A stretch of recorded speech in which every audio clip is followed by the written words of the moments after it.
प्यारे दोस्तों, आज की कहानी बहुत ही मजेदार और ज्ञानवर्धक है। मुझे उम्मीद है आपको कहानी बहुत ही ज्यादा पसंद आएगी। मगर दोस्तों, पूरी कहानी समझने के लिए वीडियो को आखिर तक जरूर देखिएगा। तो चलिए अब शुरू करते हैं। बहुत समय पहले की बात है। भारत के उत्तरी भाग में दूर बसे राज्य में दो भाई रहते थे, जिनमें से एक अमीर और दूसरा बहुत गरीब था। गरीब भाई का नाम हरिहर था और अमीर भाई का नाम श्रीनाथ। अमीर भाई सुंदर था, सोने चांदी के गहने बनाता था, लेकिन उसका दिल उसे कठोर पत्थर से भी ज्यादा कठोर था। उसके जीवन में सिर्फ रुपयों पैसों का मूल्य था, रिश्तों और मानवता का नामो निशान तक नहीं था। दूसरी ओर गरीब भाई बहुत ही सीधा साधा, ईमानदार और दयालु था। वह जंगल से तिनके और लकड़ियां इकट्ठा करता, उन्हें बाजार में बेचता और तिनकों से झाड़ू बनाकर गांवों की हाट में जाकर बेचता और उनसे मिले पैसों से अपने परिवार का गुजारा करता था। अमीर भाई की कोई संतान नहीं थी, लेकिन गरीब भाई के दो जुड़वां बेटे थे। दोनों बच्चों की शक्ल इतनी समान थी कि माता पिता भी कई बार धोखा खा जाते। हरिहर की दिनचर्या हर रोज लगभग एक जैसी ही रहती थी। सुबह होते ही वह अपनी कुल्हाड़ी लेकर जंगल की ओर निकल पड़ता। रोज की तरह एक दिन जब वह जंगल में सूखी लकड़ियां बटोर रहा था, अचानक उसकी नजर एक अद्भुत चिड़िया पर पड़ी। वह चिड़िया साधारण नहीं लग रही थी। उसके पंख सोने की तरह चमक रहे थे, उसकी आंखें मोतियों जैसी दमक रही थीं और उसकी चोंच हीरे जैसी धारदार थी। हरिहर हर रोज जंगल आता था, पर उसने जीवन में पहली बार ऐसी अद्भुत चिड़िया देखी थी। उसके दिल में एक अजीब सा कौतूहल हुआ। क्या यह कोई जादुई चिड़िया है? क्या इसे पकड़ना संभव होगा? वह उस पेड़ पर चढ़ा और उसने धीरे धीरे चिड़िया की ओर हाथ बढ़ाया। लेकिन जैसे ही वह करीब पहुंचा, चिड़िया ने अपने पंख फड़फड़ाए और हल्की सी छलांग लगाकर दूर उड़ गई। हरिहर ने और कोशिश की। उसने पत्तों के पीछे छुपकर चुपचाप चिड़िया की ओर कदम बढ़ाए, लेकिन वह चिड़िया बेहद चतुर थी। हर बार फुर्ती से उड़कर उससे दूर चली जाती।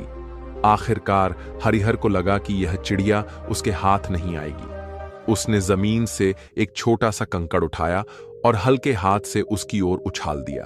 फटाक चिड़िया एक झटके से उड़ गई, लेकिन तभी एक सुनहरी चमक हवा में लहराई और उसका एक पंख टूटकर जमीन पर गिर गया। हरिहर ने लपक कर वह पंख उठा लिया। जैसे ही उसने उसे अपनी हथेलियों में रखा, उसकी आंखें विस्मय से फैल गई। यह तो शुद्ध सोने का पंख था। हरिहर की धड़कन तेज हो गई। क्या यह कोई जादुई चिड़िया थी? उसका मन सवालों से घिरा हुआ था। वह उलझन में था कि इस अनमोल पंख का क्या करें। कुछ देर तक वह इसे उलट पलट कर देखता रहा। फिर उसने सोचा, मुझे यह पंख अपने भाई श्रीनाथ को दिखाना चाहिए। वह भागता हुआ घर पहुंचा और अपने अमीर भाई श्रीनाथ के सामने सोने का पंख रख दिया। हरिहर का सरल स्वभाव और ईमानदारी हमेशा उसे अपने चालाक भाई श्रीनाथ के जाल में फंसा देती थी। श्रीनाथ ने अपने मीठे शब्दों और कुछ सिक्कों का लालच देकर हरिहर से वह सुनहरा पंख ले लिया। बेचारा हरिहर, जो दुनिया की चालाकियों से अनजान था, भाई के दिए कुछ पैसों में ही संतुष्ट हो गया। अगले दिन हरिहर जंगल में लकड़ियां काटने गया। जैसे ही वह एक घने विशाल पेड़ पर चढ़ा और कुछ सूखी शाखाएं काटने लगा, उसकी नजर उस सुनहरी चिड़िया पर पड़ी। वह पेड़ की ऊंचाई पर बैठी अपनी चमकती हुई पंखों को हल्के हल्के फैलाकर धूप सेंक रही थी। उसकी स्वर्णिम आभा सुबह की सुनहरी किरणों में और भी तेज हो रही थी। हरिहर ने सोचा, अगर यह चिड़िया यहां बार बार आ रही है तो जरूर इसका घोंसला भी यहीं कहीं होगा। यह सोचकर वह पेड़ की शाखाओं के बीच घोंसले की तलाश करने लगा। थोड़ी देर बाद उसे एक मजबूत टहनी पर एक सुंदर सा घोंसला दिखाई दिया। जब उसने अंदर झांका तो उसकी आंखें आश्चर्य से फैल गईं। घोंसले में एक अंडा रखा था, जो किसी चमचमाते हीरे की तरह दमक रहा था। उसकी चमक इतनी तीव्र थी कि हरिहर की आंखें चौंधियां गईं। उसने धीरे से वहां अंडा उठाया और सोचा, इतना कीमती अंडा, इसे देखकर भाई कितना खुश होगा। हरिहर घर लौटा और अपने भाई श्रीनाथ को वह अंडा दिखाया। श्रीनाथ की आंखें लालच से चमक उठी। उसने तुरंत कुछ सिक्के हरिहर की हथेली पर रखे और झटपट अंडा अपने पास रख लिया। लेकिन उसकी लालसा यहीं खत्म नहीं हुई। उसने हरिहर से कहा, अगर तुम वह चिड़िया मुझे पकड़ कर ला दो जिसका यह अंडा है, तो मैं तुम्हें इतना धन दूंगा कि तुम्हें जीवन भर काम करने की जरूरत नहीं पड़ेगी। तुम्हारी गरीबी हमेशा के लिए दूर हो जाएगी। हरिहर इस प्रस्ताव पर गंभीरता से सोचने लगा। उसे लगा कि अगर वह यह कर सके तो शायद उसका और उसके परिवार का जीवन संवर सकता है। अगले दिन वह फिर जंगल की ओर चल पड़ा। जब वह जंगल पहुंचा तो उसने चारों ओर नजर दौड़ाई और कुछ ही दूरी पर उसी पेड़ पर चिड़िया को बैठा पाया। वह अपनी सुनहरी पंखों को फड़फड़ा रही थी और अपनी मीठी आवाज में चहक रही थी। हरिहर ने एक पत्थर उठाया और पूरी ताकत से निशाना साधा। पत्थर तेजी से हवा में लहराते हुए चिड़िया की ओर बढ़ा और एक झटके में उसे लगा चिड़िया फड़फड़ाते हुए नीचे गिरी और कांपने लगी। हरिहर ने बिना देर किए उसे उठा लिया।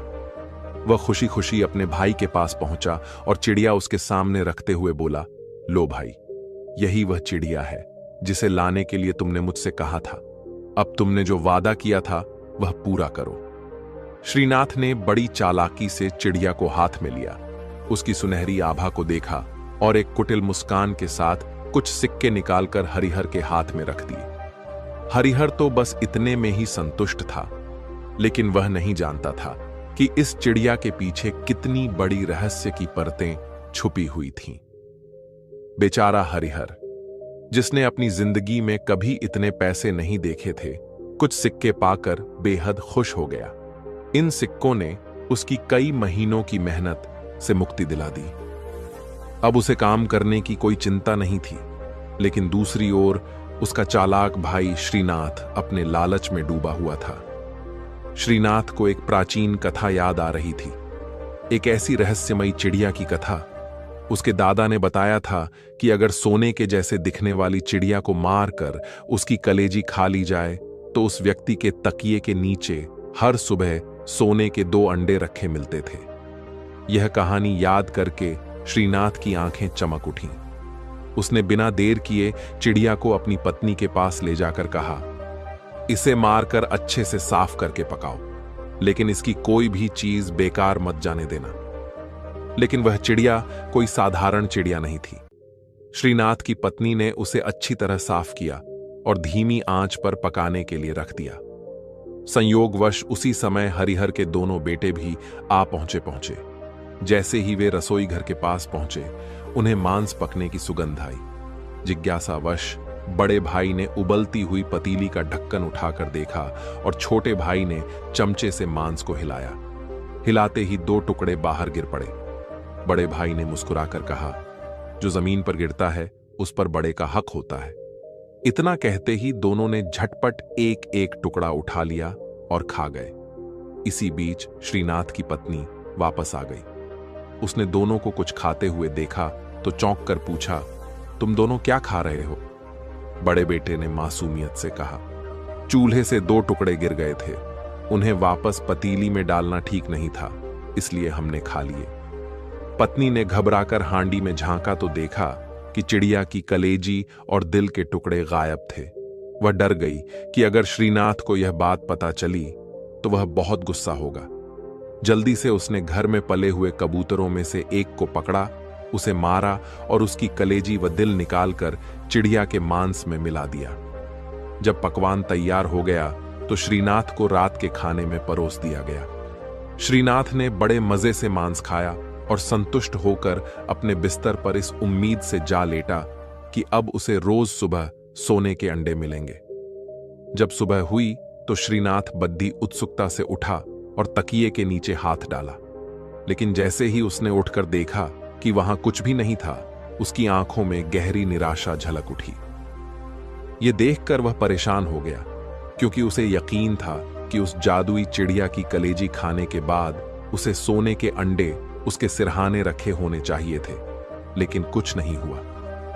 उधर हरिहर के दोनों बच्चे जब सुबह उठे तो उन्हें अपने सर के पास किसी चीज के गिरने की हल्की आवाज सुनाई दी।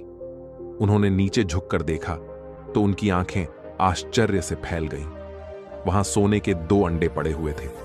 बच्चे ये देखकर हैरान रह गए। उन्होंने बिना देर किए यह अंडे उठा और अपने पिता के पास पहुंचे।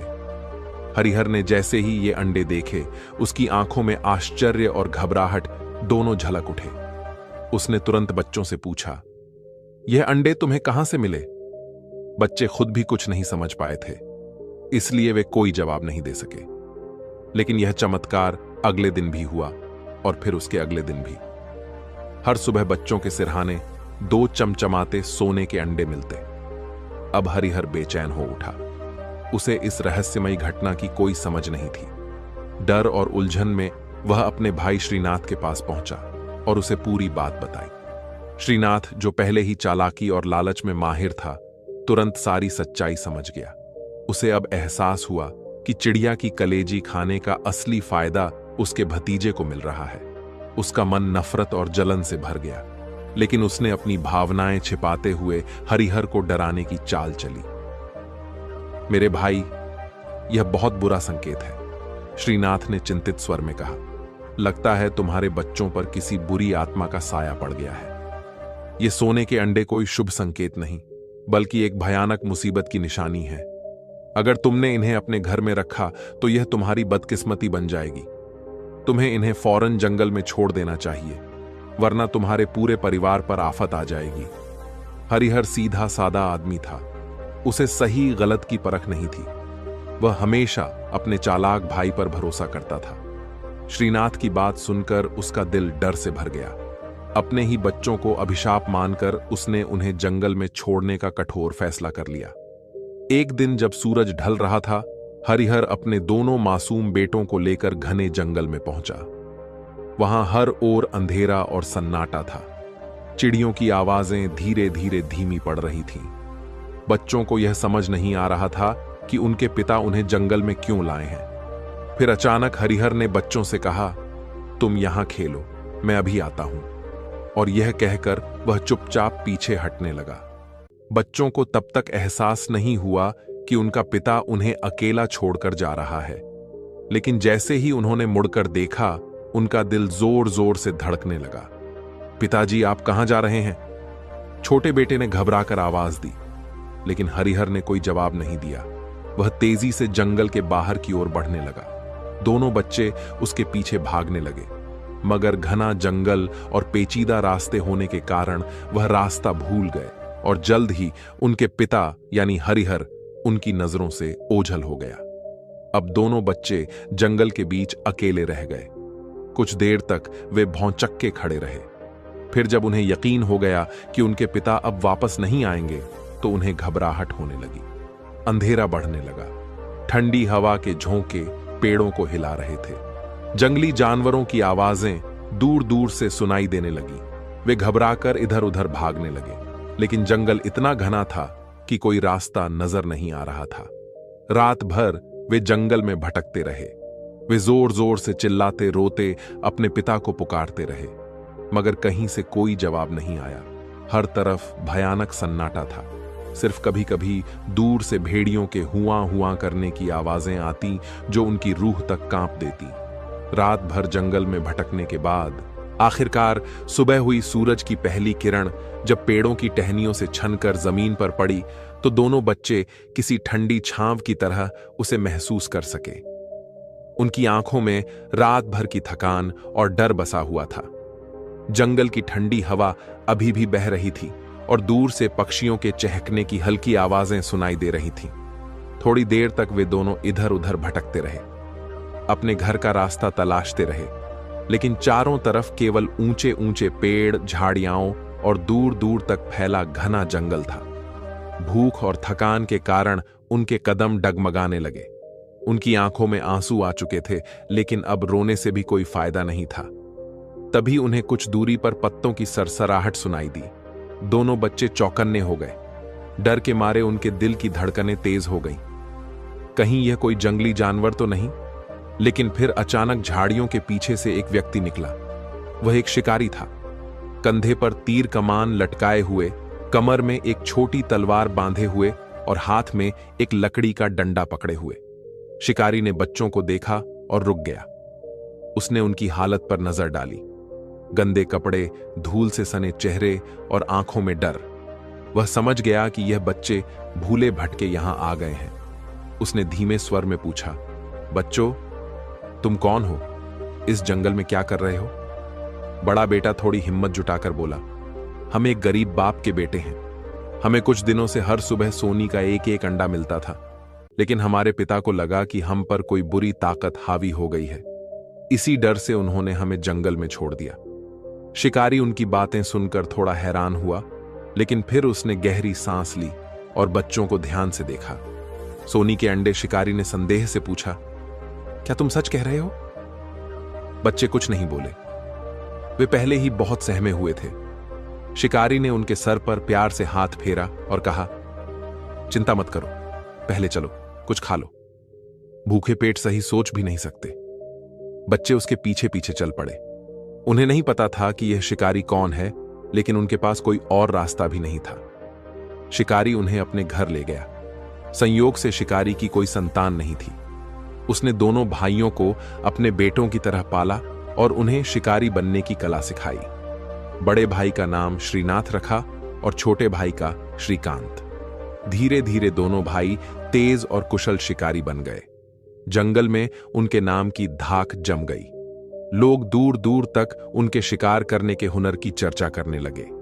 जब दोनों पूरी तरह से सक्षम हो गए तो एक दिन शिकारी ने उनसे कहा, अब तुम दोनों आजाद हो, जहां चाहो जा सकते हो। यह सुनकर दोनों भाई एक दूसरे को देखने लगे। वे शिकारी से बहुत प्यार करने लगे थे, मगर उन्हें अब अपनी राह खुद तय करनी थी। विदा होने से पहले शिकारी ने उन्हें एक चमकदार चाकू दिया और कहा, अगर कभी तुम दोनों अलग हो जाओ तो इस चाकू को किसी ऐसे पेड़ में गाड़ देना जहां से दो रास्ते अलग अलग जाते हों। अगर खोया हुआ भाई उस रास्ते से गुजरेगा तो उसे अपने भाई का पता चल जाएगा, लेकिन यदि दुर्भाग्य से तुम में से कोई एक मर गया तो यह चाकू जंग लगकर काला पड़ जाएगा। जब तक तुम दोनों जीवित रहोगे तब तक यह चमकदार रहेगा। बड़े भाई श्रीनाथ ने चाकू ले लिया। दोनों भाई शिकारी के पैर छुए और सफर पर निकल पड़े। दिन भर चलने के बाद जब शाम ढली तो वे एक घने जंगल में पहुंचे। उन्होंने एक बड़े पेड़ के नीचे बैठकर पोटली से खाना निकालकर खाया और खुली हवा में सो गए। सुबह फिर यात्रा शुरू की, मगर जंगल से बाहर निकलना आसान नहीं था। दिन भर भटकने के बाद भी उन्हें कोई रास्ता नहीं मिला। शाम होते होते वे बहुत थक चुके थे और भूख से बेहाल थे। तब बड़े भाई ने कहा, हमें रात के खाने के लिए कुछ शिकार करना चाहिए।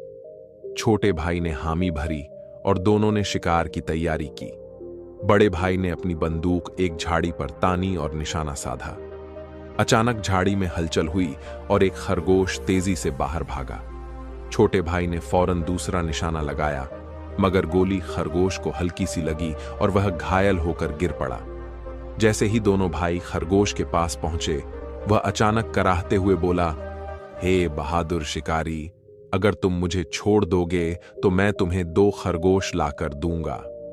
दोनों भाई उसकी बात सुनकर एक दूसरे को देखने लगे। कुछ सोचने के बाद उन्होंने उस घायल खरगोश पर भरोसा किया और उसे छोड़ दिया। थोड़ी देर बाद झाड़ियों के पीछे से खरगोश लौट आया। इस बार उसके साथ 2 छोटे छोटे खरगोश थे, बिल्कुल सफेद मुलायम रोंों वाले, जैसे रुई के फाहे। उनकी चमकती हुई लाल आंखें मासूमियत से इधर उधर देख रही थीं। दोनों शिकारी भाइयों ने जब उन नन्हे खरगोश को देखा तो उनका मन पिघल गया। वे इतने प्यारे थे कि उन्हें मारने का विचार भी उनके मन में नहीं आया। उन्होंने उन खरगोशों को धीरे से अपनी गोद में उठा लिया। छोटे छोटे पंजों से वे शिकारी भाइयों के हाथों को चुभने लगे, जैसे कोई नटखट बच्चा खेल रहा हो। इतने में बड़े खरगोश ने आगे बढ़कर अपने अगले दोनों पंजे जोड़ लिए, मानो वह धन्यवाद कर रहा हो। दोनों भाइयों ने मुस्कुराकर उसे जाने दिया। कुछ समय बाद भूख ने फिर से सताना शुरू कर दिया। हालांकि उन्होंने कुछ जंगली फल खाए थे, लेकिन वे पेट भरने के लिए काफी नहीं थे। इस बार उन्होंने ठान लिया कि उन्हें किसी बड़े जानवर का शिकार करना ही पड़ेगा। वे सोच ही रहे थे कि अचानक सामने से एक लोमड़ी तेजी से गुजरती हुई दिखाई दी। उसकी चमकदार नारंगी फर सूरज की रोशनी में दमक रही थी। उसकी पूंछ लंबी और घनी थी और उसकी आंखों में एक अलग ही चतुराई झलक रही थी। छोटे भाई ने झट से बंदूक उठाई और निशाना साधा। गोली चलने ही वाली थी कि लोमड़ी ठहर गई। उसने अपनी चालाक आंखों से शिकारी को देखा और शांत स्वर में कहा, हे वीर शिकारी, यदि तुम मुझे छोड़ दोगे तो मैं अपनी जगह तुम्हें 2 लोमड़ी के बच्चे ला दूंगी। दोनों भाई एक दूसरे को देखने लगे। वे इस विचित्र संयोग पर हैरान थे। खरगोश की तरह यह लोमड़ी भी जीवन दान मांग रही थी। अंततः उन्होंने लोमड़ी पर भरोसा किया और उसे जाने दिया। लोमड़ी एक छलांग मारकर झाड़ियों में गायब हो गई। कुछ क्षणों तक जंगल में गहरा सन्नाटा रहा। फिर पत्तों की सरसराहट सुनाई दी और लोमड़ी 2 नन्हे लोमड़ी के शावकों के साथ लौट आई। वे छोटे शावक अपने पंजों पर लड़खड़ाते हुए चल रहे थे। उनकी मासूम आंखों में अचरज था, मानो वे सोच रहे हों कि यह कैसा संसार है। शिकारी भाइयों को उन पर दया आ गई। उन्होंने उन नन्हे लोमड़ियों को भी अपने पास रख लिया, जैसे उन्होंने खरगोश के बच्चों को रखा था। लेकिन भूख अब और तेज हो चुकी थी। पेट की जलन बढ़ने लगी थी। इस बार दोनों भाइयों ने तय कर लिया कि अब जो भी जानवर सामने आएगा वे उसे शिकार किए बिना नहीं छोड़ेंगे। कुछ ही देर बाद झाड़ियों के पीछे से एक भेड़िया निकला। उसकी हल्की भूरे रंग की चमकदार खाल थी। उसकी चाल धीमी थी, मगर उसकी आंखें चौकन्नी थीं। बड़े भाई ने फौरन बंदूक तानी, लेकिन तभी भेड़िया कातर स्वर में बोला, हे वीर शिकारी, यदि तुम मुझे जीवित छोड़ दोगे तो मैं तुम्हें 2 भेड़ियों के बच्चे ला दूंगा। दोनों भाई फिर से सोच में पड़ गए। यह तीसरी बार था जब किसी जानवर ने अपने प्राणों की भीख मांगी थी। आखिरकार उन्होंने फिर से जीवन दान देने का फैसला किया। भेड़िया तुरंत जंगल में लुप्त हो गया। कुछ ही देर बाद वह वापस लौटा और उसके पीछे पीछे 2 छोटे भेड़िया डगमगाते हुए आ रहे थे। उनकी आंखों में अनदेखी दुनिया की जिज्ञासा थी और उनकी मासूमियत दिल को छू लेने वाली थी। अब शिकारी भाइयों के पास खरगोश, लोमड़ी और भेड़िया के नन्हे शावक थे। उन्होंने उन्हें स्नेह से अपनी गोद में उठा लिया। जंगल के घने पेड़ों के बीच से गुजरते हुए दोनों शिकारी अपनी ही सोच में डूबे हुए थे। उनके साथ अब खरगोश, लोमड़ी और भेड़िया के नन्हे शावक थे। जंगल की ठंडी हवा उनके चेहरे को छू रही थी और पक्षियों की चहचहाहट दूर तक सुनाई दे रही थी। अचानक सामने से एक बड़ा सा भालू दिखाई दिया। उसका कद विशाल था और उसके गहरे भूरे रंग के रोएं धूप में चमक रहे थे। शिकारी उसे देखते ही सतर्क हो गए और बंदूक तान ली, लेकिन भालू घबराने के बजाय ठहर गया और भारी आवाज में बोला, हे शिकारी, यदि तुम मुझे जीवित छोड़ दो तो मैं तुम्हें 2 छोटे भालू के बच्चे ला दूंगा। वे तुम्हारी रक्षा भी कर सकते हैं। दोनों भाइयों ने एक दूसरे की ओर देखा। उन्हें अब तक जितने भी जानवर मिले थे, सभी ने जीवन दान के बदले कुछ न कुछ देने का वादा किया था। उन्होंने कुछ सोचा और फिर सिर हिलाकर सहमति दे दी। भालू जंगल में ओझल हो गया और थोड़ी देर बाद वह 2 छोटे भालू के बच्चों के साथ लौट आया।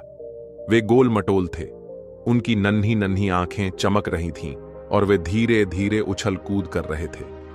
शिकारी भाइयों को वे बहुत प्यारे लगे, इसलिए उन्होंने उन्हें भी अपने साथ रख लिया। अब उनके साथ खरगोश, लोमड़ी, भेड़िए और भालू के बच्चे थे। धीरे धीरे वे आगे बढ़ने लगे, लेकिन अभी वे मुश्किल से कुछ ही दूर गए होंगे कि अचानक उनके सामने एक शेर आ खड़ा हुआ। उसकी चमचमाती सुनहरी त्वचा और तीखी आंखें भय उत्पन्न कर रही थीं। शिकारी ने बिना किसी डर के अपनी बंदूक उठा ली, लेकिन जैसे ही उन्होंने निशाना साधा, शेर ने गरज कर कहा, यदि तुम मुझे जीवित छोड़ दो तो मैं तुम्हें 2 शेर के बच्चे लाकर दूंगा। दोनों भाई हैरान थे। आज जंगल में अजीब ही घटनाएं हो रही थीं, लेकिन अब तक उनके पास जो जानवर थे वे सभी पहले जीवन दान मांग चुके थे। उन्होंने एक बार फिर सहमति दी और शेर कुछ ही पलों में झाड़ियों में गायब हो गया। थोड़ी देर बाद वह 2 छोटे शेर के शावकों के साथ लौटा। वे अपनी छोटी पूंछ हिलाते हुए धीरे धीरे चल रहे थे। शिकारी भाइयों को उनकी मासूमियत देखकर दया आ गई और उन्होंने उन्हें भी अपने साथ रख लिया। अब उनके पास खरगोश, लोमड़ी, भेड़िया, भालू और शेर के बच्चे थे। लेकिन समस्या यह थी कि वे खुद भूखे थे। कई घंटे बीत चुके थे और अब भूख असहनीय हो गई थी। उन्होंने लोमड़ियों की ओर देखा और कहा, तुम जंगल के सबसे चतुर जानवर मानी जाती हो। तुम्हें रास्ते और शिकार के बारे में सबसे ज्यादा पता होता है। अगर तुम्हें कोई उपाय सूझता है तो जल्दी बताओ।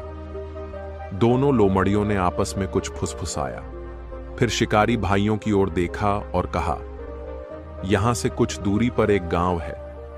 हमारे माँ बाप वहां से अक्सर मुर्गियां लाया करते थे। हम तुम्हें वहां ले चलते हैं। तुम गांव के बाहर इंतजार करना। हम तुम्हारे लिए 2 मुर्गियां पकड़ लाएंगे। दोनों भाइयों को यह सुझाव अच्छा लगा। वे लोमड़ियों के पीछे पीछे गांव की ओर बढ़े। कुछ ही देर में वे गांव के पास पहुंच गए। गांव की बत्तियां टिमटिमा रही थीं और कहीं कहीं से लोगों के बातचीत करने की आवाजें आ रही थीं। शिकारी गांव के बाहर ठहर गए और दोनों लोमड़ियों दबे पांव गांव के भीतर चली गईं। कुछ देर बाद वे वापस आए और उन्होंने शिकारियों को कुछ मुर्गियां दिखाई, लेकिन शिकारी भाइयों ने उन मुर्गियों को पकड़ने से इनकार कर दिया। कई दिनों तक दोनों भाई यूं ही जंगलों और पहाड़ों से गुजरते रहे। उनके साथ अब भी वे जानवर थे, जिनके कारण उनका सफर कुछ आसान भी था और रोचक भी। लेकिन एक दिन उनकी मुलाकात एक धनी व्यक्ति से हुई। वह व्यक्ति रौबदार था और उसकी पोशाक से साफ झलक रहा था कि वह किसी ऊंचे घराने से ताल्लुक रखता है। उसने दोनों भाइयों को ध्यान से देखा और फिर कहा, मैंने सुना है कि तुम दोनों बहुत अच्छे शिकारी हो। मुझे अपने लिए एक भरोसेमंद शिकारी की जरूरत है। अगर तुम में से कोई मेरे साथ चलना चाहे तो मैं उसे अच्छा इनाम दूंगा और अपना सेवक बना लूंगा। दोनों भाइयों ने एक दूसरे की ओर देखा। वे साथ रहना चाहते थे, लेकिन यह एक अच्छा अवसर भी था। उन्होंने आपस में कुछ विचार किया और फिर छोटे भाई श्रीकांत ने उस अमीर व्यक्ति के साथ जाने की सहमति दे दी। अब दोनों भाइयों को अलग होने का समय आ गया था। उन्होंने अपने सामान को अलग किया और साथ लाए हुए जानवरों को भी बांट लिया। श्रीनाथ ने एक शेर, एक भालू, एक भेड़िया, एक लोमड़ी और एक खरगोश अपने पास रखे, जबकि श्रीकांत ने बाकी जानवर अपने साथ रख लिए। विदा लेते समय दोनों भाइयों ने भावुक होकर एक दूसरे को गले लगाया। उनके पिता ने उन्हें एक चाकू दिया था, जिसे उन्होंने एक घने पेड़ के तने में गाड़ दिया। यह निशानी थी कि जब भी कोई मुसीबत में होगा तो दूसरा भाई उसे ढूंढ सकेगा। अब उनके रास्ते अलग अलग हो चुके थे। श्रीनाथ पश्चिम की ओर रवाना हुआ और श्रीकांत पूरब दिशा की ओर बराच चला। श्रीकांत अपने जानवरों के साथ चलता रहा और कुछ ही दिनों बाद एक बड़े शहर में पहुंच गया। लेकिन जैसे ही वह शहर में दाखिल हुआ, उसके कदम ठिठक गए। चारों ओर गहरे रंग के झंडे लहराते दिख रहे थे। गलियां सूनी थीं। लोग उदास चेहरे लिए इधर उधर घूम रहे थे। पूरा शहर किसी मातम में डूबा हुआ लग रहा था। श्रीकांत को यह सब देखकर हैरानी हुई। उसने सोचा कि आखिर इस शहर में ऐसा क्या हुआ है। थोड़ी देर बाद वह एक सराय पर पहुंचा, जो दूर दूर तक सिंह सराय के नाम से मशहूर थी। लेकिन जैसे ही उसने सराय के फाटक पर नजर डाली तो देखा कि वहां शेर की जगह हिरण की मूर्तियां लगी हुई थीं। यह देखकर उसे और भी अचरज हुआ। वह अंदर गया, अपना सामान एक कमरे में रखा और अपने सभी जानवरों को अस्तबल में बांध दिया। जब वह कुछ आराम करने के लिए बैठा तो उसने सराय के मालिक से पूछा, पूरा शहर इतना गमगीन क्यों है? हर जगह अंधेरा सा माहौल क्यों है? सराय के मालिक ने गहरी सांस ली और भारी आवाज में कहा, कल इस देश की राजकुमारी की मृत्यु होने वाली है। श्रीकांत यह सुनकर चौंक पड़ा। क्या वह बहुत ज्यादा बीमार है? सराय वाले ने दुखी स्वर में कहा, नहीं, वह बिल्कुल स्वस्थ है। वह जवान और असाधारण रूप से सुंदर भी है, लेकिन दुर्भाग्य यह है कि उसकी मृत्यु निश्चित है और वह भी बहुत ही क्रूर तरीके से। इतना कहकर सराय वाला चुप हो गया। उसकी आंखों में दुख साफ झलक रहा था। श्रीकांत ने गंभीर स्वर में पूछा, आखिर यह कैसा अभिशाप है? कोई ना कोई कारण तो होगा जो इस तरह मासूम लड़कियों की बलि दी जा रही है। सराय मालिक ने गहरी सांस लेते हुए कहा, यहां से थोड़ी दूरी पर एक विशाल पर्वत है, जहां एक भयानक दैत्याकार सर्प रहता है। उसकी 7 फन है और वह इतना विकराल है कि पूरा नगर उससे भयभीत रहता है। उसकी एक शर्त है, हर दिन उसे एक कन्या बलि के रूप में दी जाए। यदि यह शर्त पूरी ना की जाए तो वह पूरे राज्य को तहस नहस कर देगा। अब तक नगर की सभी युवतियां उसकी भेंट चढ़ चुकी हैं। अंततः अब राजा की बेटी के अलावा कोई और कन्या बची ही नहीं है। कल राजकुमारी की बारी है। श्रीकांत का हृदय विचलित हो उठा। उसने क्रोध में कहा, लेकिन तुम लोगों ने उस दैत्य को मारने का प्रयास क्यों नहीं किया? सराय मलिक ने निराश स्वर में उत्तर दिया। कई वीर योद्धाओं और प्रसिद्ध शिकारियों ने यह साहस किया था, लेकिन कोई भी जीवित वापस नहीं लौट सका। श्रीकांत कुछ देर चुप रहा, फिर दृढ़ स्वर में बोला, ठीक है, मैं इस विषय पर विचार करूंगा और शीघ्र ही कुछ हल निकालने की कोशिश करता हूं। यह कहकर वह अस्तबल की ओर बढ़ा। वहां पहुंचकर उसने अपने सभी जानवरों को इकट्ठा किया और उन्हें पूरी कहानी विस्तार से सुनाई। जैसे ही उन्होंने यह सुना, शेर ने जोर से गरज कर अपना गुस्सा प्रकट किया। भालू गहरे स्वर में गिड़गिड़ाया। भेड़िया तीखी आवाज में गुर्राया। लोमड़ी सोच में पड़ गई और बेचारा खरगोश तो डर से कांपने ही लगा। कुछ देर बाद शेर ने दहाड़ते हुए कहा, इस दैत्य को तुरंत मारकर इसके टुकड़े टुकड़े कर देना चाहिए। भालू बोला, हां, इसे सीधा पकड़कर इसकी गर्दन दबा देनी चाहिए। भेड़िया गुर्राया, मुझे भी यही उपाय सही लगता है। लेकिन लोमड़ी शांत रही। उसने धीरे से कहा, हमें कोई ऐसी युक्ति सोचनी चाहिए जिससे राजकुमारी को जरा भी हानि ना पहुंचे और वह दैत्य हमारे वश में आ जाए। खरगोश कांपते हुए बोला, मुझे तो लगता है कि जितनी जल्दी हो सके हमें यहां से भाग जाना चाहिए। श्रीकांत ने सबकी बातें सुनी और फिर लोमड़ी की ओर देखकर बोला, तुम्हारी सोच मुझे सबसे ज्यादा उचित लगती है। हमें पहले इस दैत्य के बारे में अधिक जानकारी जुटानी होगी, जो आसपास घूमकर इसके बारे में पूरी खबर लेकर आओ। लोमड़ी जंगल में इधर उधर घूमी और दूसरी लोमड़ियों से मिली। उसने पूरी बात उन्हें विस्तार से बताई। एक बूढ़ी और अनुभवी लोमड़ी ने ध्यान से सब सुना और फिर गंभीर स्वर में बोली, मैं तुम्हारे मलिक को अजगर से लड़ने की कोई तरकीब तो नहीं बता सकती, लेकिन एक उपाय जरूर है। बूढ़ी लोमड़ी ने कहा, सामने वाले पहाड़ के आधे रास्ते पर एक पुरानी झोपड़ी है। ऐसा कहा जाता है कि कभी वहां शिकारी के देवता निवास किया करते थे। अगर तुम्हारा मलिक आज रात वहां जाकर प्रार्थना करे तो शायद उसे कोई दिव्य संकेत मिल जाए। यह सुनकर लोमड़ी तुरंत वापस लौटी और श्रीकांत को सारी बात बताई। उसने बुद्धि लोमड़ी द्वारा बताए गए उपाय के बारे में बताया। श्रीकांत ने बिना देर किए निर्णय लिया। उसने शाम होते ही अपने सभी जानवरों को तैयार किया और बिना किसी को बताए पहाड़ की ओर बढ़ चला। अंधेरा धीरे धीरे घिरने लगा था। ठंडी हवा के झोंके पहाड़ों से टकराकर रहस्यमय सन्नाटा फैला रहे थे। पहाड़ की चोटी दूर से ही काली परछाई जैसी दिख रही थी। आधे रास्ते में उसे वह झोपड़ी दिखाई दी। वह टूटी फूटी, बेहद पुरानी और रहस्यमयी थी, मानो सदियों से किसी ने वहां कदम न रखा हो।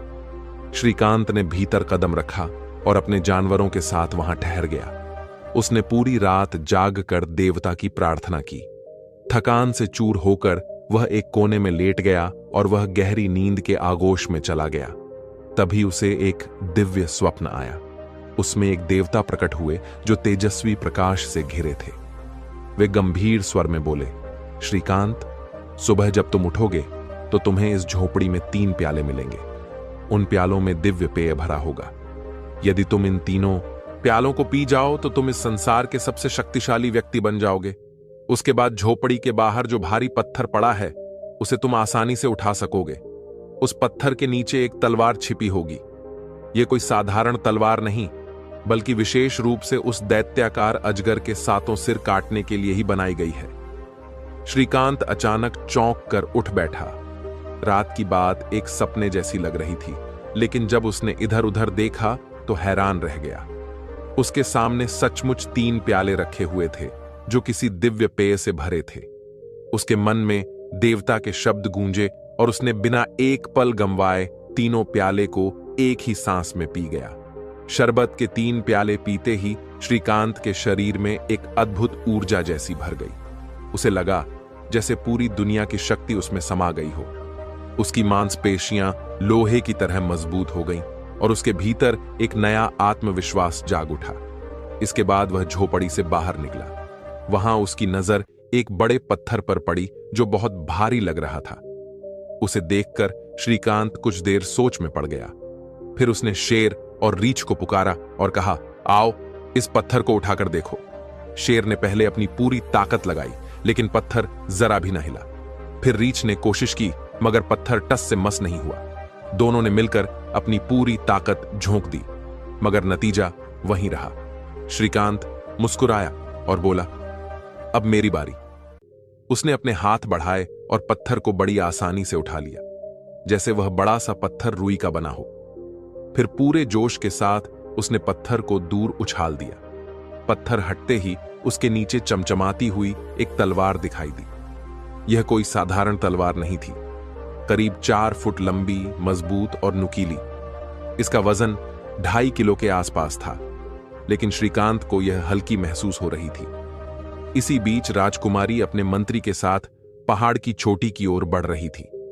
उनके चेहरे पर चिंता और भय स्पष्ट झलक रहे थे। जब वे झोपड़ी के पास पहुंचे तो मंत्री ने चारों ओर एक नजर डाली और फिर वापस लौट गया, ताकि राजा को यह सूचना दे सके कि राजकुमारी अब पहाड़ पर पहुंच चुकी है। श्रीकांत ने दूर से आते हुए राजकुमारी को देखा। वह उसकी ओर बढ़ा और अपने जानवरों को भी इशारा किया कि वे आगे बढ़े। शेर, रीछ, लोमड़ी और भेड़िया राजकुमारी के सामने आए, लेकिन उनके चेहरे पर कोई भयावहता नहीं थी। श्रीकांत ने मुस्कुराकर कहा, राजकुमारी, आप हमसे और इन जानवरों से डरे नहीं। हम आपकी रक्षा के लिए यहां आए हैं, आपको किसी भी तरह का नुकसान नहीं पहुंचाने के लिए नहीं। हमारा उद्देश्य केवल उस दुष्ट अजगर को समाप्त करना है जिसने पूरे राज्य को आतंक में फैला रखा है। राजकुमारी ने आश्चर्य से श्रीकांत को देखा।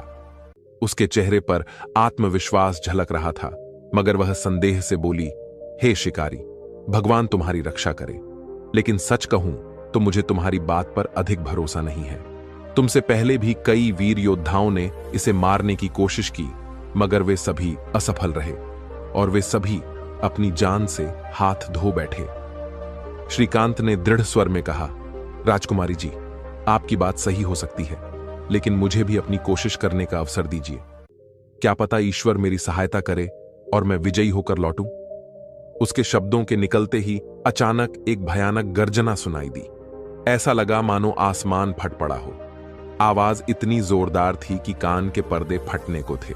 यह अजगर की फुफकार थी, एक ऐसी ध्वनि जिसने पूरे वातावरण को भय से भर दिया। कुछ ही क्षणों में आसमान में धुएं का घना गुब्बार छा गया। वह दैत्याकार अजगर अपनी गहरी सांसों से हवा में जहर घोल रहा था। श्रीकांत ने तुरंत राजकुमारी की ओर देखा और कहा, राजकुमारी जी, आप इस वृक्ष के पीछे छुप जाएं और अपनी आंखें बंद करके राधे राधे कहते रहे और मुझे इस राक्षस का सामना करने की अनुमति दें। कांपती हुई राजकुमारी किसी तरह पेड़ के पीछे छुपकर बैठ गई। नन्हा खरगोश भी उसके पास आ दुबका। बाकी चारों जानवर, शेर, रीछ, भेड़िया और लोमड़ी अपने स्वामी के साथ खड़े हो गए, जैसे वे भी इस युद्ध का हिस्सा बनने के लिए तैयार हों। अब वह भयानक अजगर आगे बढ़ रहा था। उसकी लंबाई 40 से 50 फीट से कम नहीं थी। 7 सिरों वाला यह दैत्य अपनी पूरी भयानकता के साथ श्रीकांत की ओर बढ़ रहा था। श्रीकांत ने अपनी तलवार कसकर पकड़ ली। उसकी आंखों में एक अडिग निश्चय था। अजगर की चमकती आंखें श्रीकांत पर पड़ीं और उसने जहरीली फुफकार के साथ पूछा, तुम यहां क्यों आए हो? मानव, मैंने तुम्हारा कुछ नहीं बिगड़ा। श्रीकांत ने बिना समय गंवाए उत्तर दिया, भले ही तूने मुझसे कोई बैर नहीं रखा, लेकिन मैंने तुझे समाप्त करने की सौगंध ली है। अब अपनी रक्षा कर, क्योंकि आज तेरा अंत निश्चित है। अजगर ठहाका मारकर बोला, मैं अपनी रक्षा नहीं करता, मैं केवल हमला करता हूं। इतना कहकर उसने जमीन से अपना विशाल सिर उठाया और मुंह से गाढ़ा काला धुआं छोड़ दिया। कुछ ही पलों में धुआं बादलों की तरह चारों ओर फैल गया। फिर बिजली की गति से वह श्रीकांत की ओर झपटा। कुछ क्षणों के लिए श्रीकांत सचमुच घबरा गया, लेकिन उसने खुद को संभाला। अपनी समस्त शक्ति समेटते हुए उसने तलवार उठाई और एक तेज वार किया। तलवार इतनी तीव्र गति से चली कि देखते ही देखते अजगर का एक सिर धड़ से अलग हो गया। अजगर ने जोरदार चीख मारी। उसकी चीख से आसमान कांप उठा, मगर उसने हार नहीं मानी। वह दोबारा उठा और श्रीकांत पर हमला करने को लपका, लेकिन इस बार भी श्रीकांत की तलवार बिजली की तरह चमकी और दूसरा सिर भी कटकर दूर जा गिरा। तीसरी बार अजगर ने पूरी ताकत से झपट्टा मारा, लेकिन इस बार भी श्रीकांत ने पूरी चतुराई से वार किया और उसका तीसरा सिर भी अलग हो गया। अब अजगर बुरी तरह घायल हो चुका था।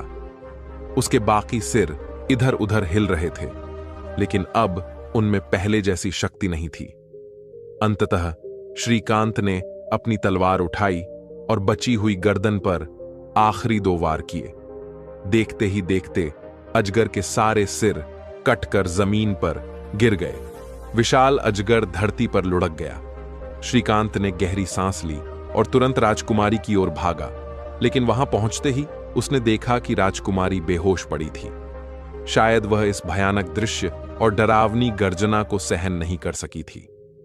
श्रीकांत ने बिना समय गंवाए पास के झरने से ठंडा पानी लिया और उसके चेहरे पर छींटे मारे। कुछ ही पलों में राजकुमारी की आंखें धीरे धीरे खुली। वह हकबकाकर इधर उधर देखने लगी। श्रीकांत मुस्कुराया और बोला, राजकुमारी जी, अब आपको डरने की कोई जरूरत नहीं। वह दुष्ट अजगर अब समाप्त हो चुका है। आप पूरी तरह सुरक्षित हैं। राजकुमारी ने जैसे ही यह सुना, उसने पहले ईश्वर का धन्यवाद किया और फिर श्रीकांत की ओर मुड़कर बोली, प्रिय शिकारी, मेरे पिता मुझे जिंदा देखकर और तुमसे मिलकर बहुत प्रसन्न होंगे। उन्होंने वचन दिया था कि जो भी इस भयंकर अजगर को पराजित करेगा उससे मेरा विवाह कर दिया जाएगा। अब वह अवश्य ही अपना वचन निभाएंगे।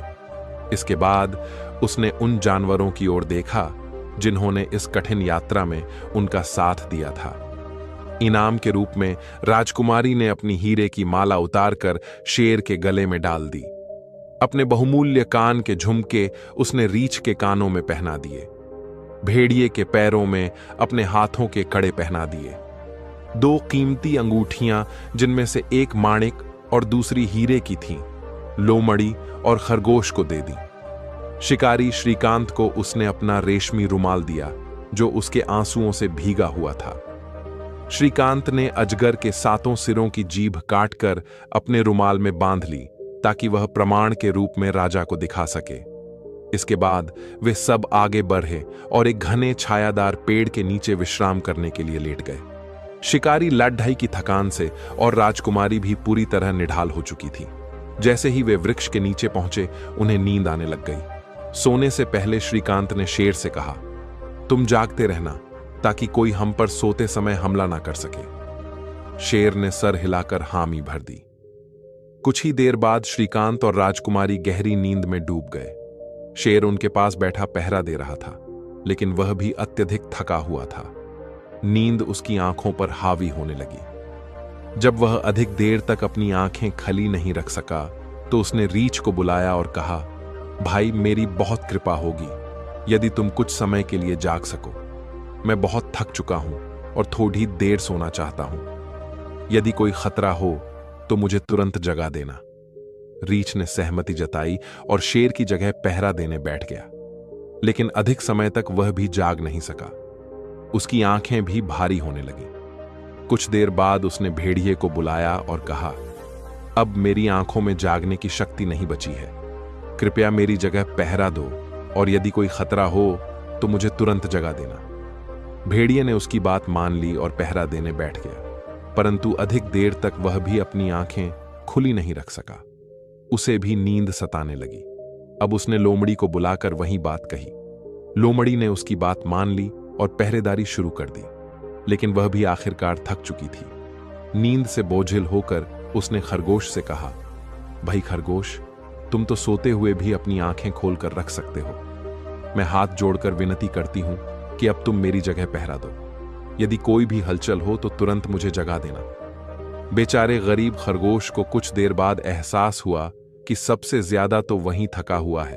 बिना किसी को बताए वह भी आंखें मूंद कर सो गया। अब शिकारी राजकुमारी, शेर, रीछ, भेड़िया, लोमड़ी और खरगोश सभी गहरी नींद में डूब चुके थे। उधर वह मंत्री जो राजकुमारी के साथ आया था वापस लौट आया था। क्यों? पहले तो उसे तेज आवाजें सुनाई दी, लेकिन कुछ देर बाद सब कुछ एकदम शांत हो गया था। ऐसे में उसे बड़ा अजीब लगा, क्योंकि यह अजगर की आदत के विपरीत था। वह जानता था कि अजगर जीवित होता तो उसकी भयानक आवाजें गूंज रही होती। वह यह जानने के लिए तेजी से पहाड़ी की ओर भागा और ऊपर चढ़ने लगा। जब वह चोटी पर पहुंचा तो जो दृश्य उसके सामने था उसे देखकर वह हतप्रभ रह गया। अजगर के कटे हुए सर जमीन पर बिखरे पड़े थे। थोड़ी ही दूर पर शिकारी राजकुमारी और उनके साथ के सभी जानवर एक घने पेड़ के नीचे गहरी नींद में सो रहे थे। लेकिन यह मंत्री दुष्ट प्रवृत्ति का था। उसके मन में एक कपटपूर्ण योजना जन्म ले चुकी थी। उसने सोचा कि अगर वह इस कारनामे को अपने नाम करवा ले तो राजा उसे सम्मानित करेगा और शायद राजकुमारी से उसका विवाह भी हो जाए। लेकिन इसके लिए शिकारी को हमेशा के लिए खत्म करना होगा। मंत्री ने धीरे धीरे शिकारी के पास जाकर उसकी तलवार उठा ली। उसकी आंखों में कपट की चमक थी और उसके होठों पर एक शातिर मुस्कान। वह दबे पांव श्रीकांत के पास पहुंचा और एक ही वार में उसका सिर धड़ से अलग कर दिया। इसके बाद उसने राजकुमारी को झकझोर कर जगाया। राजकुमारी ने जैसे ही अपनी आंखें खोलीं और मंत्री को सामने खड़ा देखा तो वह घबरा गई। मंत्री ने धीमी आवाज में कहा, घबराने की कोई जरूरत नहीं, तुम्हें सब कुछ अभी पता चल जाएगा। राजकुमारी ने जैसे ही शिकारी की ओर देखा तो उसका दिल दहल उठा। श्रीकांत का शरीर जमीन पर पड़ा था और उसका सर उससे अलग पड़ा था। यह भयावह दृश्य देखकर उसके मुंह से एक चीख निकल गई। उसकी आंखों में आंसू उमड़ पड़े, लेकिन मंत्री ने उसे घूर कर देखा और कठोर स्वर में कहा, चीखने चिल्लाने से कुछ नहीं होगा। अब तुम पूरी तरह से मेरे कब्जे में हो। अगर तुमने मेरी बात नहीं मानी तो तुम्हारा भी यही हाल कर दूंगा। राजकुमारी कांप उठी। उसने आंसुओं से भीगे स्वर में पूछा, आखिर तुम मुझसे क्या चाहते हो? मंत्री ने तलवार लहराते हुए कहा, तुम राजा के सामने जाकर कहना कि इस अजगर को मैंने मारा है। राजकुमारी ने आंसू पोंछते हुए दृढ़ स्वर में कहा, मैं झूठ नहीं बोल सकती। मंत्री का चेहरा गुस्से से लाल हो गया। उसने तलवार उठाकर कहा, अगर तुमने मेरी बात नहीं मानी तो तुम्हारा भी वही हाल होगा जो इस शिकारी का हुआ है। बेचारी राजकुमारी डर के मारे कांपने लगी। वह असहाय थी। उसके पास कोई और रास्ता नहीं था। भारी मन से उसने मंत्री की शर्त मान ली। मंत्री ने राहत की सांस ली और राजकुमारी को लेकर राजमहल की ओर चल पड़ा। जब राजा ने अपनी बेटी को जीवित देखा तो उसकी खुशी का ठिकाना न रहा। उसने तुरंत मंत्री से पूछा, अरे यह तो आश्चर्यजनक है, बोलो कैसे मेरी बेटी की जान बच गई? मंत्री ने सर झुकाकर कहा, महाराज, यह सब आपकी कृपा से संभव हुआ। मैंने अपनी जान पर खेलकर राजकुमारी को बचाया और उसे भयानक अजगर का आज अंत कर दिया। राजा ने गर्व से उसकी पीठ थपथपाई और दरबारियों की ओर देखकर कहा, हम इस वीर मंत्री को सम्मानित करेंगे। लेकिन राजकुमारी का दिल रो रहा था। वह जानती थी कि सच क्या था। राजा को जब मारे जाने की खबर मिली तो वह अत्यंत प्रसन्न हुआ, लेकिन साथ ही उसे यह जानकर आश्चर्य भी हुआ कि यह पराक्रम मंत्री ने किया है। वह अपनी बेटी की ओर मुड़ा और उससे पूछा, बेटी, क्या यह सच है? राजकुमारी ने मंत्री की ओर देखा, फिर धीरे से बोली, जो कुछ भी यह कह रहे हैं वही सच होगा। इसके बाद मंत्री ने राजा को उसका वादा याद दिलाया, वह वादा जो उसने अपनी बेटी के विवाह को लेकर किया था। राजा ने एक बार फिर राजकुमारी की ओर देखा। वह पहले तो चुप रही, लेकिन जब राजा ने जोर देकर उत्तर मांगा तो उसने धीमे स्वर में कहा, अगर आपकी प्रसन्नता इसी में है तो मुझे कोई आपत्ति नहीं, लेकिन मुझे कम से कम 1 वर्ष का समय चाहिए। मंत्री यह सुनकर व्याकुल हो उठा। उसने तुरंत विरोध किया, लेकिन राजकुमारी अपने निर्णय पर अडिग रही। मंत्री इस डर से चुप रह गया कि कहीं क्रोध में आकर राजकुमारी सच ना उगल दे। आखिरकार उसे मजबूर होकर 1 वर्ष प्रतीक्षा करने के लिए सहमत होना पड़ा। उधर श्रीकांत बेचारा तो काल के गाल में समा चुका था, लेकिन उसके जानवर अभी भी गहरी नींद में सो रहे थे। मंत्री राजकुमारी को लेकर चला गया और उसके जाने के कुछ घंटे बाद एक भंवरा उड़ता हुआ वहां आया। वह भिनभिनाते हुए खरगोश के चेहरे पर आकर बैठ गया। खरगोश ने नींद में ही हाथ झटका और उसे उड़ा दिया, लेकिन भंवरा फिर लौटकर उसी स्थान पर बैठ गया। खरगोश ने एक बार फिर उसे भगाया, पर इस बार भंवरा डटा रहा और उसने खरगोश को डंक मार दिया। दांत लगते ही खरगोश दर्द से चीख पड़ा और हड़बड़ाकर उठ बैठा। उसकी चीख सुनते ही लोमड़ी की आंख खुल गई। उसने झटपट भेड़िया को जगाया। भेड़िए ने रीछ को उठाया और रीछ ने शेर को जगा दिया। शेर जैसे ही उठा और उसने चारों ओर नजर दौड़ाई तो उसका गुस्सा 7वें आसमान पर जा पहुंचा। उसने देखा कि राजकुमारी वहां नहीं थी और उसका स्वामी श्रीकांत कटे हुए सिर के साथ निर्जीव पड़ा था। यह दृश्य देखकर शेर क्रोध से कांप उठा। उसने गर्जना करते हुए रीछ की ओर घूर कर देखा और गरजते हुए पूछा, यह सब क्या हो गया?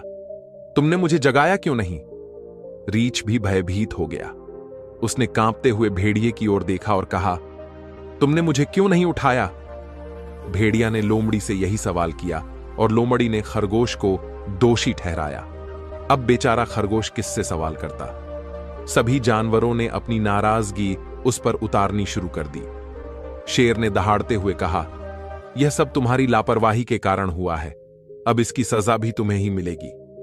सभी जानवरों ने आपस में सलाह की कि खरगोश को दंड दिया जाए।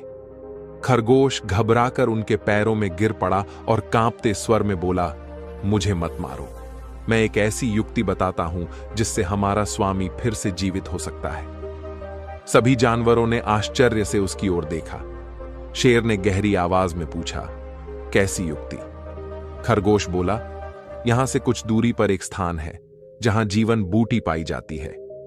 अगर किसी घायल व्यक्ति के घाव पर यह बूटी रख दी जाए तो वह तुरंत भर जाता है, और यदि किसी मृत व्यक्ति के कटे हुए अंगों को जोड़कर इस बूटी को लगाया जाए तो वह फिर से जीवित हो सकता है। शेर की आंखों में आशा की चमक जागी। उसने तुरंत पूछा, वह स्थान कितनी दूर है?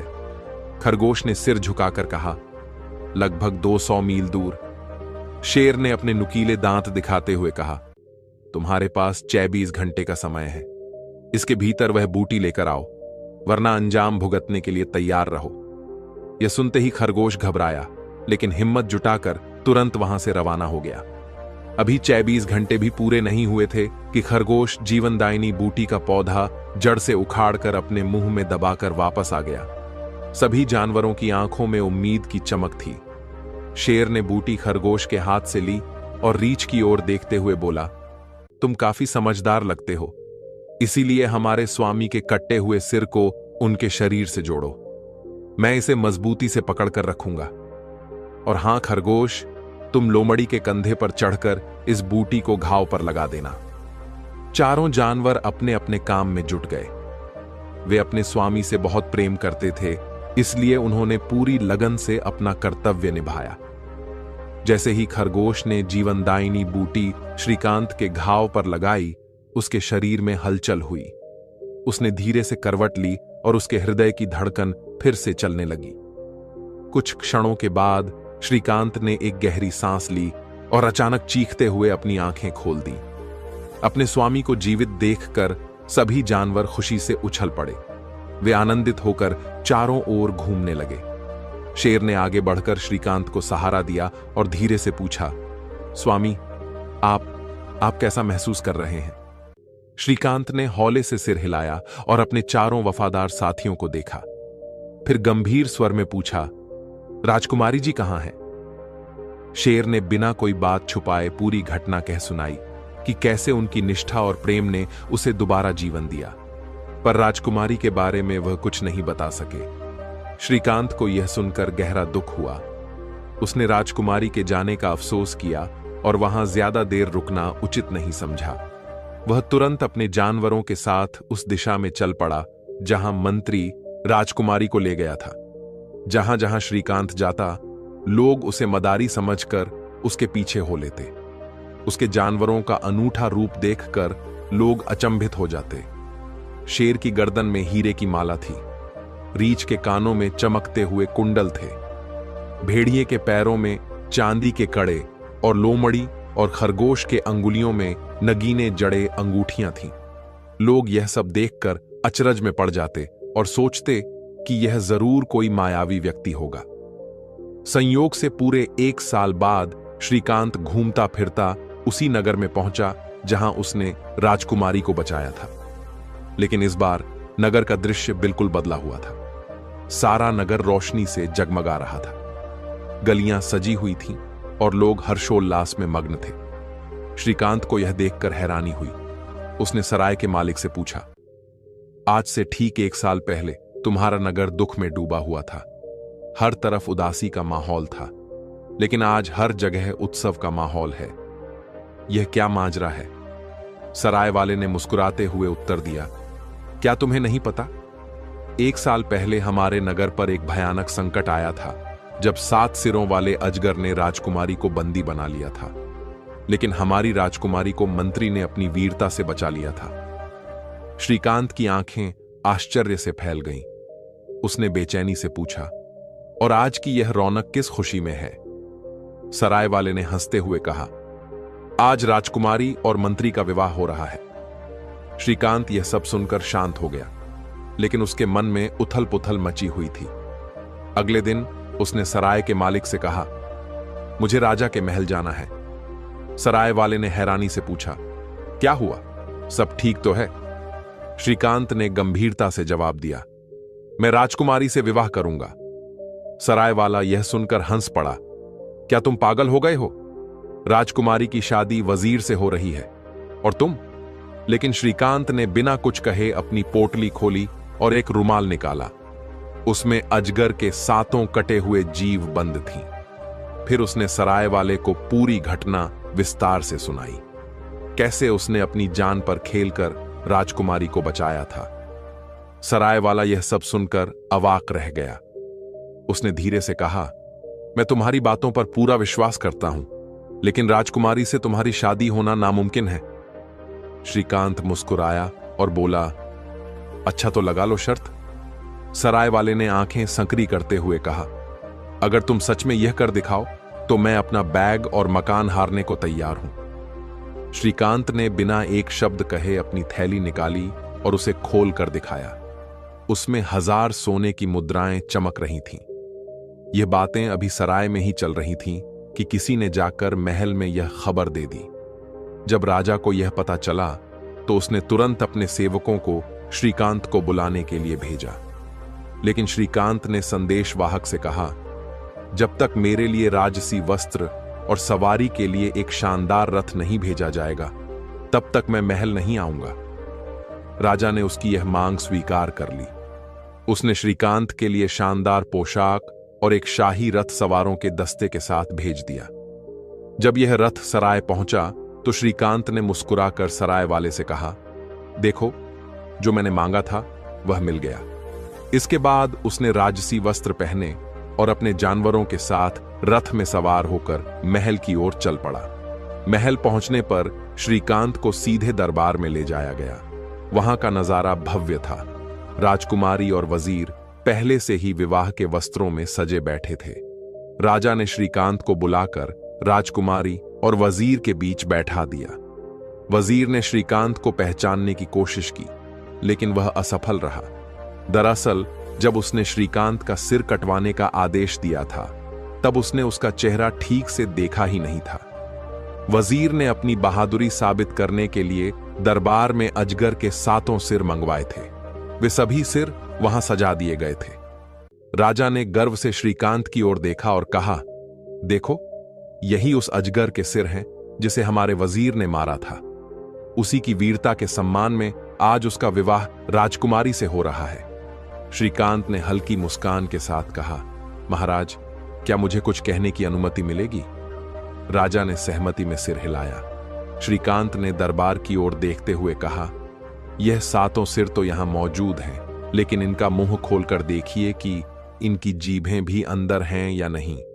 श्रीकांत की यह बात सुनते ही वजीर का चेहरा पीला पड़ गया। उसने कभी अजगर के मुंह खोलने की हिम्मत नहीं की थी। वह घबराई हुई आवाज में बोला, अजगर की जीभ नहीं होती।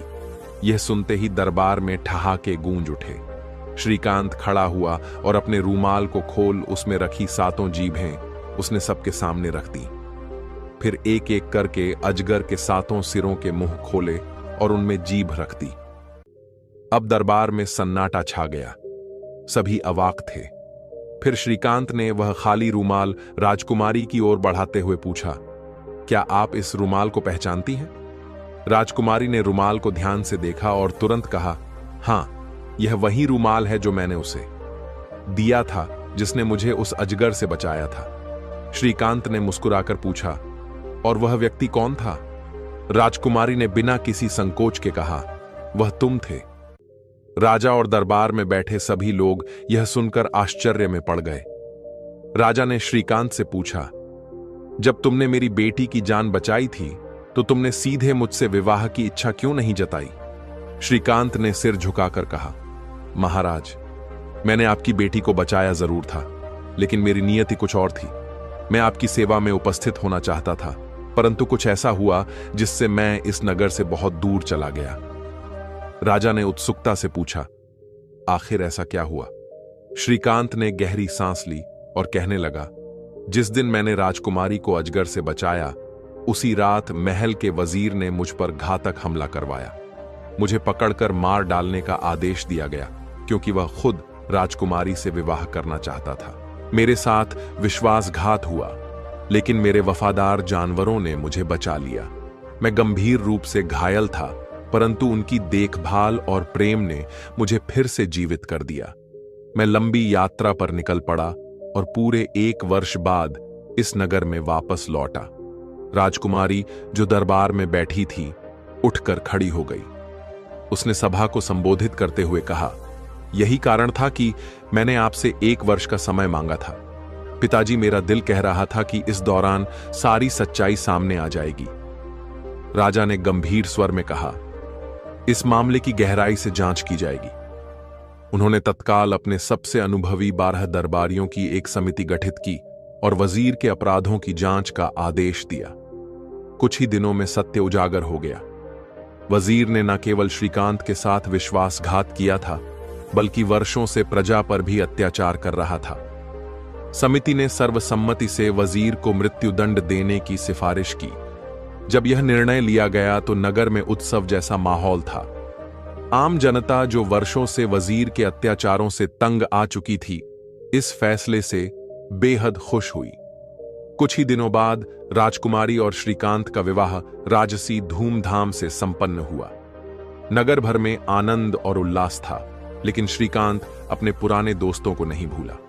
विवाह के बाद उसने सराय वाले को महल में बुलवाया। जब वह आया तो श्रीकांत मुस्कुराकर बोला, तो भाई, अब क्या कहते हो? मैंने जो कहा था वह सच साबित हुआ ना? सराय वाला सर झुकाकर बोला, हां बिल्कुल, अब मेरा बैग और मकान तुम्हारी संपत्ति है। श्रीकांत हंसकर बोला, शर्त के अनुसार न्याय यही कहता है, लेकिन दया कुछ और कहती है, जो अपने बैग और मकान की रक्षा करो। और हां, वह 1000 स्वर्ण मुद्राएं भी अब तुम्हारी ही हैं।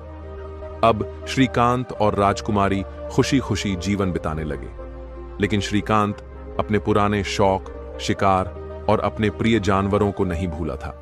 एक दिन उसने सुना कि एक सघन जंगल के बारे में अजीब अजीब कहानियां प्रचलित हैं। लोग कहते थे कि इस जंगल में जो भी शिकारी जाता है वह कभी लौट कर नहीं आता।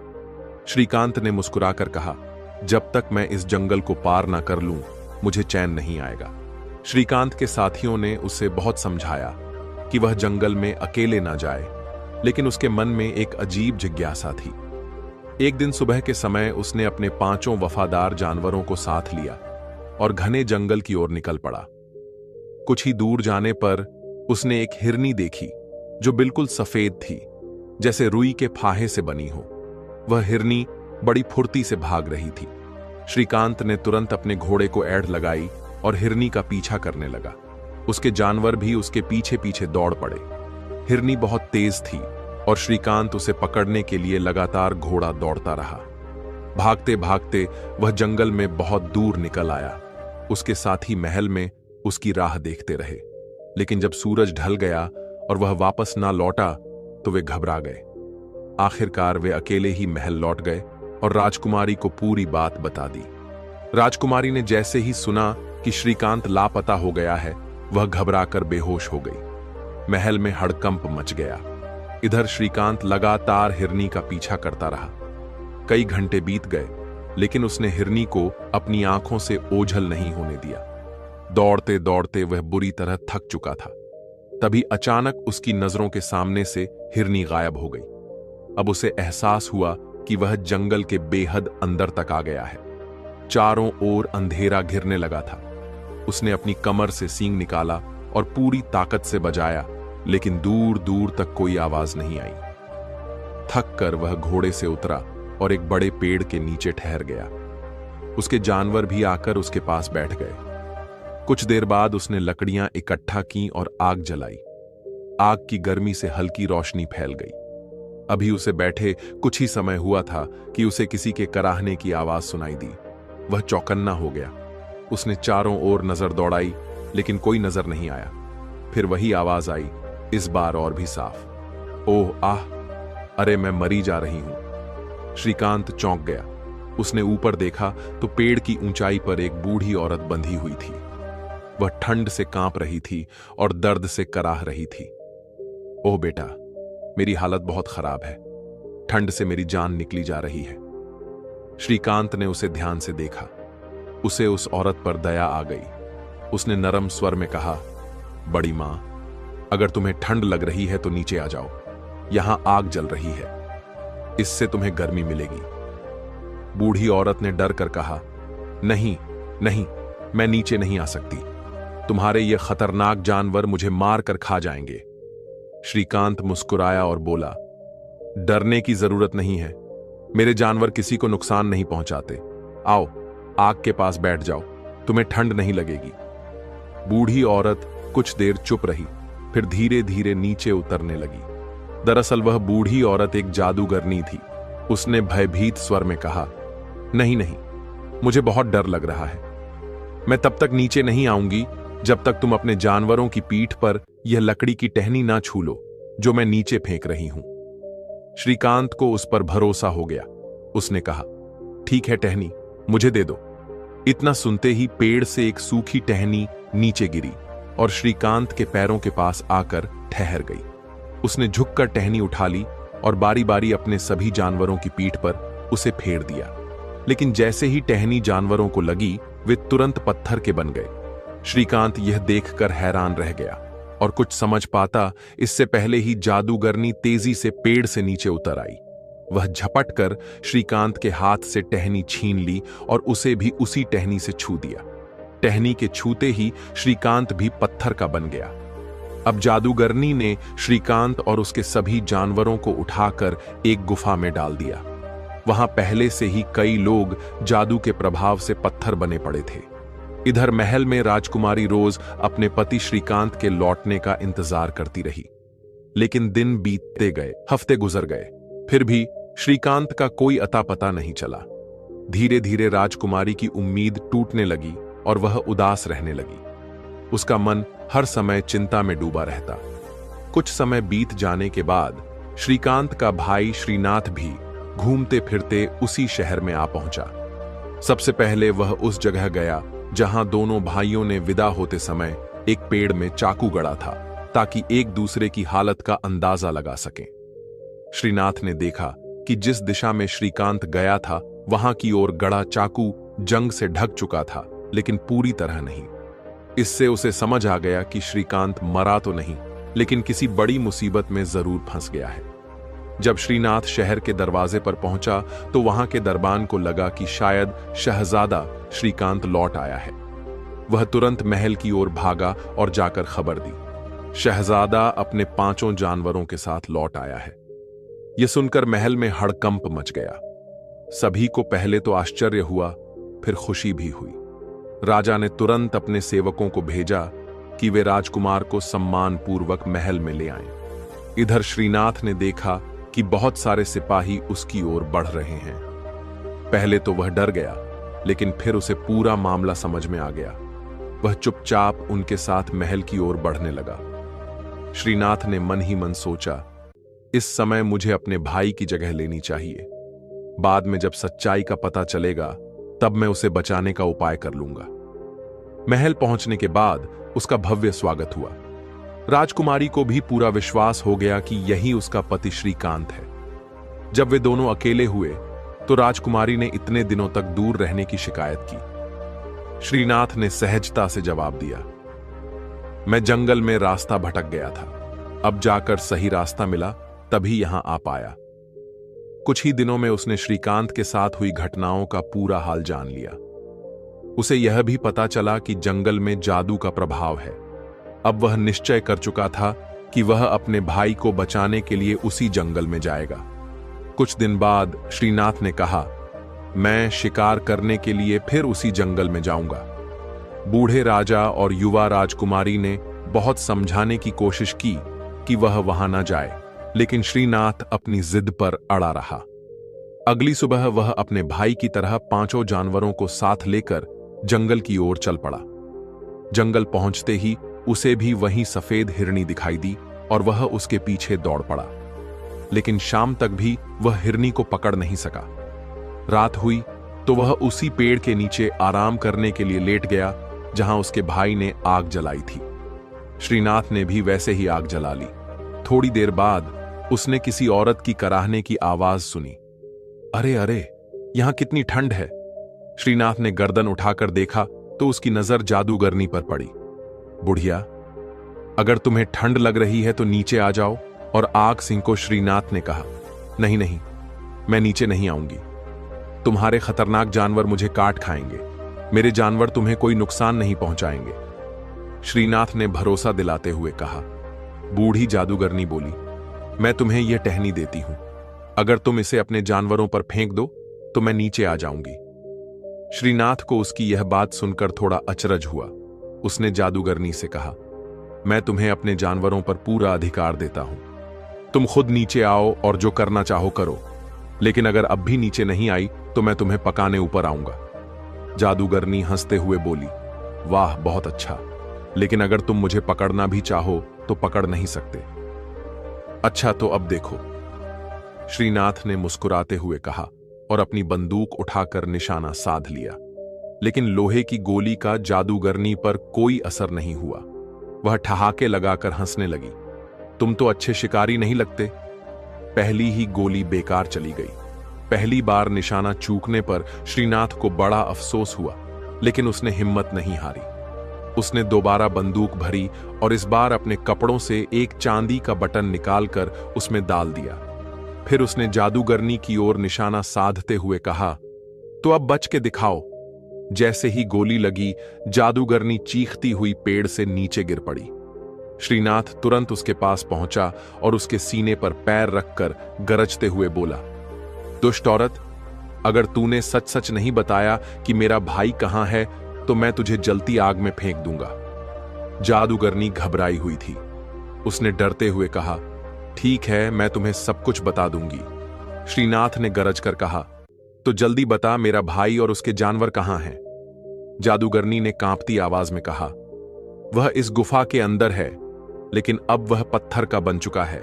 उसके जानवर भी पत्थर बन गए हैं। यह सुनकर श्रीनाथ का गुस्सा और बढ़ गया। उसने जादूगरनी को बालों से पकड़कर घसीटा और गुफा के द्वार तक ले गया।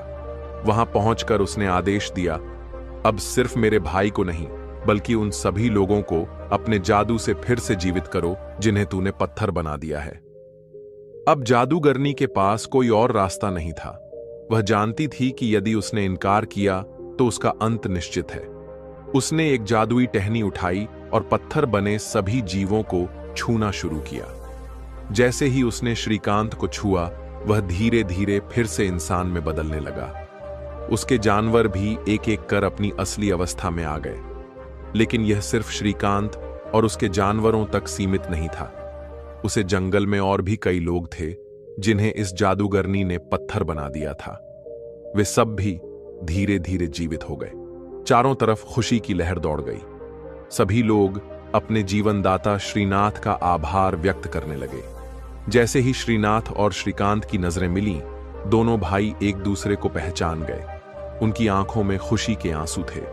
वे दौड़कर एक दूसरे से लिपट गए और भावुक होकर बोले, मेरे भाई, तुम सही सलामत हो। लेकिन अभी एक आखिरी काम बाकी था। दोनों भाइयों ने जादूगरनी को पकड़ा और सोचा कि इसे जीवित छोड़ना उचित नहीं होगा, नहीं तो यह फिर से किसी और के साथ यही क्रूरता करेगी। उन्होंने उसे जलती आग में फेंक दिया। जादूगरनी की चीखों के साथ ही जादुई जंगल धुएं में बदलकर गायब होने लगा। वह सब वहां से चल दिए और दूसरे दिन जहां वे खड़े थे वहां से राजा का महल साफ नजर आ रहा था। दोनों भाई मुस्कुराए और बोले, अब हमें साथ साथ महल में चलना चाहिए। रास्ते में श्रीकांत ने अपने भाई को बताया, भाई, अब मैं सिर्फ एक आम इंसान नहीं हूं, बल्कि राजा का दामाद भी हूं। उन्होंने मुझे अपने राज्य के एक बड़े हिस्से का शासक बना दिया है। यह सुनकर श्रीनाथ हंस पड़ा और बोला, तो फिर मेरे साथ भी एक अजीब बात हुई। जब मैं उस शहर में पहुंचा तो लोगों ने मुझे तुम्हारी तरह समझा और मेरा भी राजसी स्वागत किया। श्रीकांत हंसते हुए बोला, भाई, हम दोनों बिल्कुल एक जैसे दिखते हैं, इसीलिए लोग हमें पहचान नहीं पाते। चलो, मजा तब आएगा जब हम दोनों अलग अलग रास्तों से शहर में प्रवेश करें। श्रीनाथ को यह सुझाव बहुत पसंद आया। दोनों भाई अलग अलग दरवाजों से शहर में घुसे। जब वे अपने अपने दरवाजों से शहर में पहुंचे तो दोनों दरबानों ने उनका स्वागत किया और उनके आगे आगे चलने लगे। जैसे ही वह महल पहुंचे, दोनों दरबानों ने एक साथ ऊंची आवाज में घोषणा की, शहजादा महाराज अपने जानवरों के साथ वापस आ गए हैं। राजा यह सुनकर आश्चर्यचकित रह गए। अजीब बात है, मेरा दामाद एक ही समय पर दो अलग अलग दरवाजों से कैसे आ सकता है? जब वह दोनों राजा के सामने पहुंचे तो शक्ल एक जैसी होने के कारण राजा उन्हें पहचान ही न सका कि उनका दामाद कौन है। उन्होंने तुरंत राजकुमारी को बुलाया और पूछा, बेटी बताओ, इनमें से तुम्हारा असली पति कौन है? राजकुमारी कुछ क्षणों के लिए उलझन में पड़ गई। उसके सामने दो युवक खड़े थे। दोनों एक जैसे दिखते थे।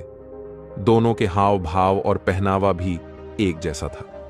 दरबार में मौजूद सभी लोग सांस रोककर यह देखने के लिए खड़े थे कि राजकुमारी अपने असली पति को कैसे पहचानेगी। लेकिन तभी राजकुमारी को कुछ याद आया। उसने एक मुस्कान के साथ अपने चारों ओर नजर घुमाई। उसकी नजर श्रीकांत के पीछे खड़े उसके जानवरों पर पड़ी। वे सभी वही निशानियां पहने हुए थे जो राजकुमारी ने उन्हें दी थीं।